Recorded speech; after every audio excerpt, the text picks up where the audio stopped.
People in India are very much outraged by the killing of a Hindu person called Deepu Chandra by a mob in Bangladesh. They're very vocal about this and showing their support for Deepu Chandra. And I support that sort of outrage to show solidarity with a victim who was killed by a mob, and I show support for his family, and I agree with all those people who are showing their support for Deepu. And I can understand, as Hindus, the people in India, they are deeply concerned about an incident like this when a mob is killing an innocent person only because he is Hindu. However, I also want to raise a question about India and Indian Muslims. The news of Deepu I saw in an Indian newspaper called Dainik Bhaskar. In the front page, they have covered the incident of killing of Deepu, and on that same newspaper, a bit further, I saw a news about a man called Akhlaq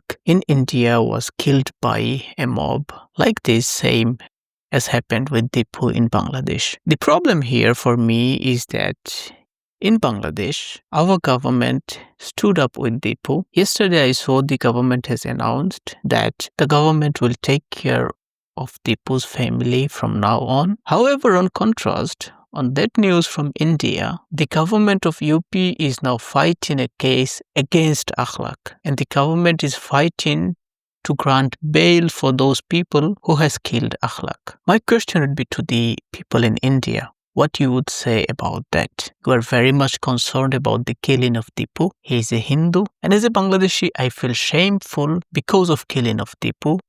I stand with him, his family. Our government is standing with his family, and we all would raise our voices to ensure punishment to those who has initiated that incident, who has murdered Deepu. But what about you? Your own government you have chosen are fighting against a victim and working on to give bail to those people who has killed him. What you would as an Indian say about this? See, mob violence, killing of innocent is nothing new in our societies, and we should be deeply concerned about this. We should think about ways how we can mitigate those, how we can educate our societies that this sort of incident doesn't happen again. And it's not only the government of UP, but even in center of your politics. Narendra Modi, the current Prime Minister, was accused of Gujarat riots in 2002. You as an Indian should ask yourself, why did you vote Modi? Now you might say that, okay, it was a false allegation. Then you should go back and watch the video where Atal Bihari Vajpayee, the Prime Minister from BJP, was giving a lesson to Modi about Raj Dharma. If he was not complicit on that, there is no issue. Atal Bihari Vajpayee would give him an advice or a lesson on Raj Dharma. And I see in social media, so many Indians, they are happy that Modi did this and they only support Modi because of that thing. Or Modi is against Muslims. When you talk about Hindu safety in Bangladesh, I as a Bangladeshi, I welcome this because we have to ensure safety of every citizen in our country. And I am asking this question again, what about you as an Indian? What do you feel about you have taken mosque from Muslims, the place for worship, from them and built a temple on this? I know it was a legal case. However, I also know that it was never ever proved on that case that there was a temple before. They have not found any evidence of a temple on that place before. But still, he demolished that mosque and built a temple on this. And ever since the temple was built, in every election, every time, Modi is going there to do election campaign. Do you still believe that this temple was built on the basis of religious faith or on the basis of political gain? And as an Indian, what you would say about that? Also, talking about the verdict from Supreme Court about the mosque, people in India widely have supported this verdict from Supreme Court. Then now, why you are against another verdict given by Supreme Court about the Aravalli Mountains? So you cannot make this argument here that it was just a legal case.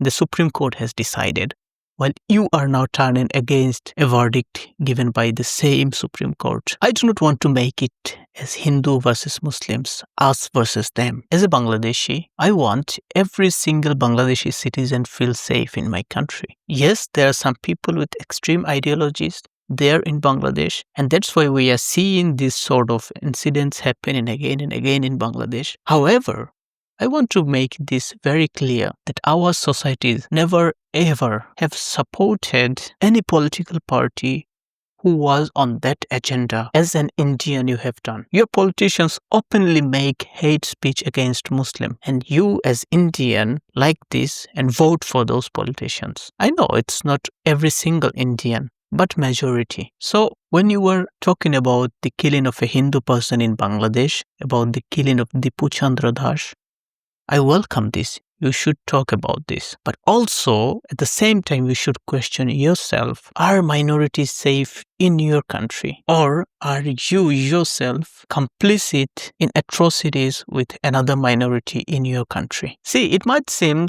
that I'm against India or Hindus while I'm talking right now. But I want to make it clear I'm not. What I believe is the core problem in our societies, why these things are happening, is because our societies are less educated. We do not know how to tackle rumors. We have less of ethical knowledge. We have less of religious knowledge. And we are ignorant on the fact about the right of a human. And that is why whenever we feel our group is bigger, we go and oppress another group. And that is across South Asia. So the issue we have to tackle is coming together, not by separating. And it is our duty to talk about incidents like these that are happening, not only in another country, but also when it is happening in my own country. And we should condemn those politicians who triggers these issues to be happening, this murder to be happening, only to gain their political success. Thank you for watching this video.